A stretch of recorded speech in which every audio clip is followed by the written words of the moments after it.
இன்றைக்கி என்ன பார்க்க போகிறோம் அப்படின்னா, ஆட்டுக்கால் எப்படி க்ளீன் பண்ணுறது அப்படின்றத தான் நம்ம இன்றைக்கி எப்படி பண்ணுறதுன்னு உங்களுக்கு காட்ட போகிறேன். அடுப்பு இருந்தால் ரொம்ப நல்லது. என்கிட்ட அடுப்பு இல்லை, நான் ஸ்டவ்லேயே இன்றைக்கி வாட்ட போகிறேன். இந்த மாதிரி ஒரு இடுக்கி இல்லை பிடியை வச்சு ஆட்டுக்காலை ஸ்டவ்வில் வச்சு அது நல்லா வாட்ட விடுங்க. நல்லா வாட்டினதுக்கப்புறமா இந்த மாதிரி ஒரு கத்தியை வச்சு சீச்சு எடுத்திங்கன்னா அதில் உள்ள முடி எல்லாமே உதிர்ந்துடும் அப்படியே. அதுக்கப்புறம் இந்த கால் பாதம் சொல்லுவாங்கள்ல, அது ரொம்ப ஹார்டாக இருக்கும். அதை அப்படியே கத்தியை வச்சு நீவி விட்டிங்கன்னா அது நல்லா பேத்துக்கிட்டு வந்துடும். இந்த மாதிரி அதை எடுத்து போட்டுருங்க, அதை யூஸ் பண்ணக்கூடாது. நீங்கள் என்னோடய சேனல் சப்ஸ்கிரைப் பண்ணலன்னா சப்ஸ்கிரைப் பண்ணிக்கோங்க, லைக் பண்ணுங்கள், ஷேர் பண்ணுங்கள். இவங்களுக்கெல்லாம் ஆட்டுக்கால் சுத்தம் பண்ண தெரியுமா அப்படின்னு கமெண்ட் பண்ணுங்கள்.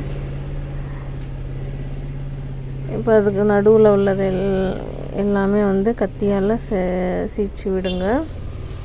முடியெல்லாம் இருக்கக்கூடாது, முடி இருந்தால் வயிற்றுக்கு ஆகாது. அதனால் நல்லா சீச்சு விடுங்க.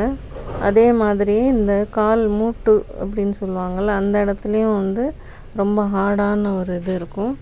அதையும் கத்தியால் நீவி விட்டிங்கன்னா இந்த மாதிரி தனியாக எடுத்துக்கிட்டு வந்துடும். அவ்வளோதான்.